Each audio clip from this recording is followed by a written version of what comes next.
गायत्री मंत्र के जप से हमारी जो बुद्धि है वह सन्मार्ग गामी हो जाती है। हमारे मस्तिष्क में अंतरिक्ष से श्रेष्ठ विचार उतरने लगते हैं। अब यह जब श्रेष्ठ विचार आए तो हमारे भीतर ये हलचल पैदा करते हैं। विचार विचार व्यक्ति को परेशान करते हैं। उसके भीतर शरीर में एक हलचल होने लगती है, छटपटाहट होने लगती है। और जब यह हलचल और छटपटाहट शरीर में जब बढ़ती है तो ये जो विचार चाहते हैं,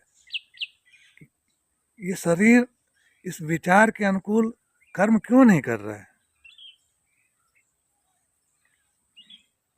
ये जो विचार हैं व्यक्ति को तब तक परेशान करते हैं, तब तक तंग करते हैं, तब तक बेचैन करते हैं जब तक व्यक्ति उन विचारों के योग्य कर्म न करने लगे।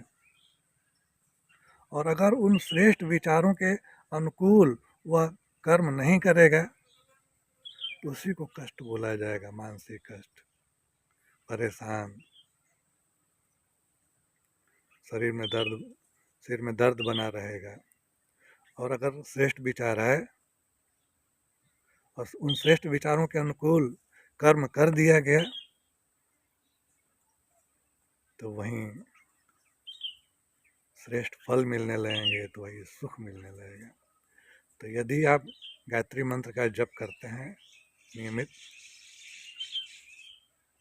तो यह ध्यान रखिए, देखिए आप कि आपके विचार श्रेष्ठ हो रहे हैं कि नहीं, आपके सोचने के प्रक्रिया में परिवर्तन आ रहा है कि नहीं, आपकी सोच पहले की तुलना में बेहतर हो रही है कि नहीं। अगर आपकी सोच बेहतर हो रही है तो आप जानिए कि गायत्री मंत्र का प्रभाव आपके जीवन पर पड़ना शुरू हो गया है। अगर आपके मन में संवेदना उत्पन्न होती है, संवेदना जगती है, जैसे आप किसी भूखे को देख करके अगर आपको ऐसा लगे कि इसको भोजन उपलब्ध करवा देना चाहिए, किसी रोगी को, किसी बीमार को अगर आपको देख करके यह लगे कि इसका इलाज हो जाना चाहिए, किसी जानवर को देख करके आपके मन में तकलीफ़ होने लगे कि इसके भोजन पाने का हमें प्रबंध करना चाहिए, अगर अत्यधिक गर्मी देख करके आपको ऐसा लगे कि काश पेड़ पौधे खूब होते,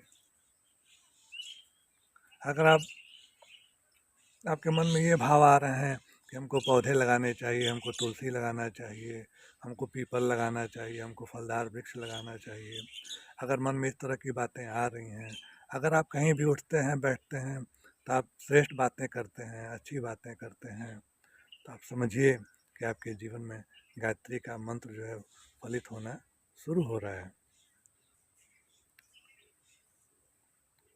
तो यह तो हुआ विचारों में परिवर्तन हुआ।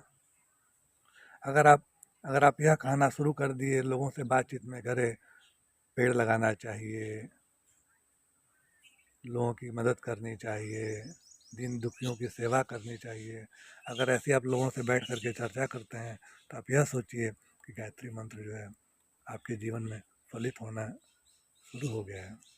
लेकिन आप चैन से नहीं बैठ सकते हैं, बेचैन रहेंगे, परेशान रहेंगे, कष्ट में रहेंगे, चिड़चिड़े रहेंगे,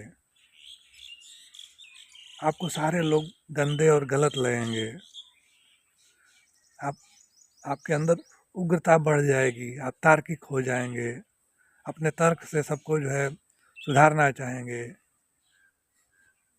लड़ जाएंगे, समाज में लोगों से लड़ जाएंगे, बुरा देखेंगे। तो अगर ऐसा हो रहा है तो आप सोचिए कि गायत्री मंत्र कार्य करना शुरू कर दिया है, लेकिन अभी तक ये सारी चीज़ें आपको कष्ट ही दे रही हैं, तो फिर आप सोचेंगे कि गायत्री मंत्र जपने से तो परेशानियां ही बढ़ रही हैं, तो फिर करना क्या पड़ेगा। यदि आपके अंदर श्रेष्ठ विचार आ रहे हैं तो उन विचारों के अनुकूल, क्या है कि वह विचार जो है ना आपके शरीर से ही काम करवाना चाह रहे हैं। वो विचार यह नहीं चाह रहे हैं कि आप दूसरों का परिवर्तन कीजिए, दूसरों में अच्छाई लाइए। ये जो अंतरिक्ष से जो विचार आपके मस्तिष्क में आए, आपके माध्यम से वैसा नहीं चाह रहे हैं कि आप दूसरों से काम करवाना शुरू कीजिए। ये जो विचार जो उतरे, वो यह सोच के उतरे कि यह जो व्यक्ति है इन विचारों के अनुकूल अपने हाथ से, अपने पैर से, अपने मुख से, मतलब अपनी कर्म इंद्रियों से यह व्यक्ति स्वयं कार्य करेगा। और अगर गायत्री मंत्र का साधक अपने कर्म इंद्रियों से उन विचारों के अनुकूल कार्य नहीं करता है तो आप यकीन मानिए वह कष्ट में ही रहेगा। तो यदि आप गायत्री मंत्र का जप करके सुख पाना चाहते हैं, समृद्धशाली होना चाहते हैं, अपने जीवन में कुछ क्रांतिकारी परिवर्तन चाहते हैं, तो आपको अंतरिक्ष से जो विचार आपके मस्तिष्क में उतर रहे हैं उन विचारों के अनुकूल आपको कार्य करना पड़ेगा। उदाहरण से समझते हैं कि किस ढंग से क्या करना पड़ेगा। जैसे आप रास्ते से गुजर रहे हैं, कहीं कोई पौधा है, कोई दूसरा लगाया हुआ था और वो गिर गया है। पौधे गिर जाते हैं, हवा से गिर जाते हैं, कोई जानवर उनको धक्का मारता है, गिर जाते हैं। और आपके मन में विचार आए काश यह पौधा खड़ा हो जाता तो सुरक्षित रहता। तो अंतरिक्ष से एक विचार आया कि तुम जाओ और इस पौधे को खड़ा करो, लेकिन आप उस विचार को अनसुना कर दिए और बिना खड़ा किए उस पौधे को अगर आगे बढ़ गए आप कष्ट में रहेंगे। अगर उसको आप गए कोई सहारा दे करके, डंडा बांध करके अगर आप खड़ा कर दिए उस पौधे को, तो आप सोचिए कि आप जो है जैसा विचार आपके मस्तिष्क में अंतरिक्ष से आया उस विचार के अनुकूल आप कर्म कर दिए, अब सुख मिलना शुरू होगा। आपके पड़ोस में कोई बीमार है, आप उसको देख रहे हैं कष्ट में, आपके मन में आ रहा है कि हम उसका हाल चाल पूछें। मन में विचार आते हुए भी आप आगे बढ़ गए, हाल चाल नहीं पूछे, आप कष्ट में रहेंगे। करना क्या पड़ेगा? अंतरिक्ष से विचार आया कि इसका हाल चाल पूछना चाहिए, तो उसके पास रुकिए और मुस्कुराते हुए प्रेम से पूछिए आपका हाल चाल कैसा है। किसी कुत्ते को देख करके, किसी गाय को देख करके अगर आपके मन में यह विचार आता है कि हमें इसको पानी पिला देना चाहिए, तो आप यह सोचिए कि अंतरिक्ष से आपके मस्तिष्क में एक विचार उतरा है और मन में ऐसा विचार आते हुए भी अगर आप आगे बढ़ जाते हैं, उसके लिए कुछ नहीं करते हैं, तो आप कष्ट में रहेंगे। और मस्तिष्क में ऐसा विचार आते ही अगर आप उस कुत्ते के लिए, उस गाय के लिए कुछ न कुछ भोजन उपलब्ध करवा देते हैं, तो आप सोचिए कि आप उस विचार के अनुकूल कार्य किए, अब आपको सुख मिलना शुरू होगा। गर्मी के दिनों में अगर आपके मन में यह विचार आता है कि हमको पक्षियों को अपने छत पे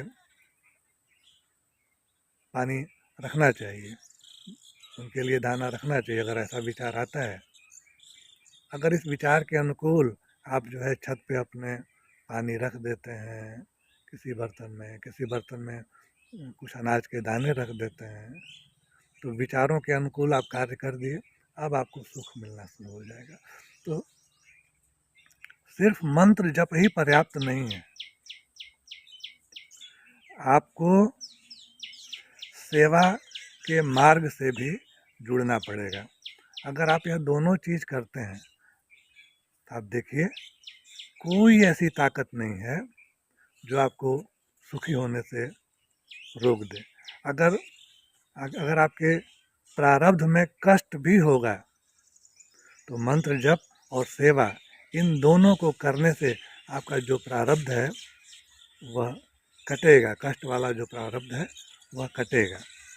कई टुकड़ों में बड़ा बड़ा कष्ट अगर प्रारब्ध में लिखा है तो छोटे छोटे टुकड़ों में कट करके और बाहर निकल जाएगा, और साथ साथ आपका जीवन जो है सुखी बना रहेगा। तो सुंदर सुखी बनेगा जीवन, गायत्री का जाप कीजिए।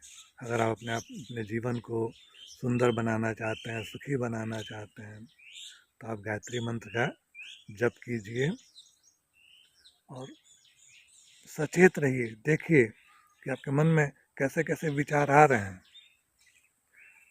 गंदे विचारों को छोड़ दीजिए और अच्छे विचार आते हैं उनको पकड़ लीजिए। जो अच्छे विचार आते हैं उनको अच्छे कर्म में आप, श्रेष्ठ कर्म में आप उसको परिवर्तित कीजिए। अपने शरीर से अच्छे अच्छे कार्य करना शुरू कीजिए। बहुत से बच्चे होते हैं, वो पूछते हैं कि हमारे पास तो पैसे ही नहीं हैं, हम श्रेष्ठ कार्य कैसे कर सकते हैं, हम गाय को रोटी कैसे खिला सकते हैं, कुत्ते को बिस्कुट कैसे खिला सकते हैं, हम पौधा खरीद के कैसे लगा सकते हैं। चिड़िया पौधा लगाती हैं। चिड़िया जब बीज खा के लैट्रिन करती हैं तो उनके उस लैट्रिन से पौधे जम जाते हैं। आप किसी खुरपी उर्पी से उसको खोदिए और कहीं लगा दीजिए, भले ही वह सूख जाए पौधा है, लेकिन आप कर्म तो कीजिए। आप जो है कहीं छत पर पानी रख दीजिए, कहाँ पैसा लगने वाला है। थोड़ा सा अपने घर से आटा लीजिए और चींटियों का बिल खोजिए, उसमें थोड़ा सा चीनी मिलाइए, 2-4 दाना। अगर आप चाहते हैं कि आर्थिक बोझ ना पड़े तो अपने एक मीटिंग का चाय कम पीजिए, और उससे उसमें जो चीनी आपके हिस्से का है उस चीनी को आप जो है आटे में मिला करके और चींटियों के बिल के पास रखिए। देखिए आपको असीम सुख मिलेगा। गायत्री मंत्र का जप और उसके साथ सेवा, यह जब दोनों चीज़ें जब मिलती हैं तब व्यक्ति के जीवन में सुख आना शुरू होता है।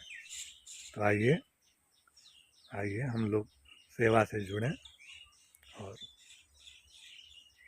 अपना जीवन, पहले अपना जीवन बदलें। हमारा जीवन जब सुंदर होगा, खुशबूदार होगा, तो हम लोगों को प्रेरित करेंगे। लोग इस चीज़ को जानेंगे, समझेंगे, महसूस करेंगे, तो वो भी श्रेष्ठ कर्म करेंगे और इस प्रकार से धीमे धीमे बदलाव होगा। बहुत बहुत धन्यवाद आपको।